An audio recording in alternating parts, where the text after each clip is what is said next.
Welcome. This is Jane Gardner, and welcome to Solopreneur Success Strategies. Today it's Mindset Monday, and we're going to be talking about mindset. So, this is a great day. So, hello everyone. This is Jane Gardner, and I'm back again with another episode of Mindset Monday on Solopreneur Success Strategies. I'm trying to get these in to talk about your inner critic and how to change your inner critic. So we're going to be talking about that. So let's get started after I basically tell you who I am.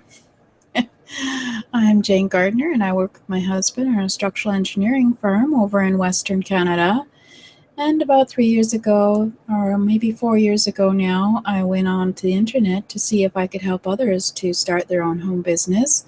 And we've been talking on solopreneur success strategies about some of the strategies you need as a solopreneur in order to be in business. And today it's all about mindset because Monday is always about mindset. And we also have Get Your Message Out on Tuesday. Wednesday is all about your customer. Thursday is about some of the skills you need as a solopreneur. And Friday is about Freebie Fridays, free software and tools. Saturday is about systems, and Sunday is about strategy. So we have a full week. I haven't been doing it recently, the full week, because I've been ill like most everyone else with this flu epidemic. But we'll see if we can start getting on to a regular basis of doing the full week. But I definitely need to do the mindset because it's rough being a solopreneur, and being able to be positive and have success as a mindset is very good for you, especially as you start the week. So let's get started.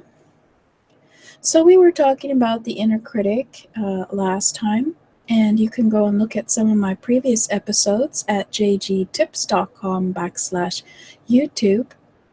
And we were talking about the inner critic and how it was negative and how you have to learn how to identify your negative critic. And today we're going to have a technique to show you how to reframe your inner critic to make it a bit more positive. So let's get started. So you most likely know this voice that is, even though you may never have identified it as your inner critic, it is the voice that it is one that you need to identify and the times when you hear it. These are situations where you're brought back to a fixed rather than a growth mindset.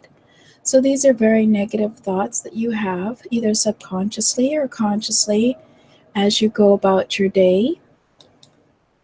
And to do this, you simply need to recognize and practice awareness of the thoughts that might be your inner critic causing problems. So start by identifying the voice when you hear it, of course. And next, we talked about that last week about how to, the exercise on how to listen to your thoughts and try to recognize your inner critic and negativity that might be coming out. When you look at your goals and vision for your life, and then you find you have some negativity come in, that might be subconsciously your inner critic. Anyway, that was last week. You can go back to the YouTube channel or to see that one. Next, try to remember what event preceded those negative thoughts. It's a bit like trying to identify what is causing a stomach ache. You have to go back and try to remember what you ate just before. If you're not sure you've identified your inner critic yet, try looking for cues. For example, look for times when you find that you're doubting yourself, saying something like, "Can I really do this?" Or be aware of when you're focusing on failure rather than success. For example, where you're worrying about what will happen if you fail at something. So a good place to look for your fixed mindset voice, of course, is anytime you're trying something new or challenging. We talked about this last week as well. It tends to come up when you're trying something new, your inner critic. These are the most common situations where the negative voice will arise. So now let's try and reframe those thoughts. Once you are able to recognize that you have negative thoughts that are your inner critic, now let's try to reframe these thoughts. So once you recognize the voice as being the inner critic, you can learn to control it. The way that you interpret challenges, obstacles, or criticisms that you face is up to you. But this is the most challenging step for most people. It is difficult to reframe the voice once it gets started and once you have well-grooved patterns in your life. So it's a matter of having to change your habits and change your thinking. The way to think about reframing is to imagine giving advice to a friend. Naturally, you would never use a harsh, critical voice when trying to help a friend. If you would never do this with a friend, why are you doing this with yourself? We are generally harsher on ourselves than we are with others. So instead of talking to yourself, imagine that you are giving advice to a good friend. So take each statement that your inner voice gives you and imagine if it were a friend, your partner, or a family member who was saying it to themselves. What would you say? Now imagine that you're giving them advice and reframe the negative statement that was made. For example, are you sure you can do that? That's a negative thought. Well, you don't have the right skills to take that on. I'm sure you've heard yourself say that many times. Well, now it becomes, I'm not sure I can do it, but I can learn with practice and effort. How many times have you said that? Maybe when you were younger, but as you get older, it tends to become a habit that you just say, oh, I can't do that, and don't even try. So now you have to start thinking of the words, I'm not sure I can do it, but I can learn with practice and effort. What if I fail? There's another one. What if I fail? I'll be a failure. Becomes, all successful people have failures. I can learn from my failure.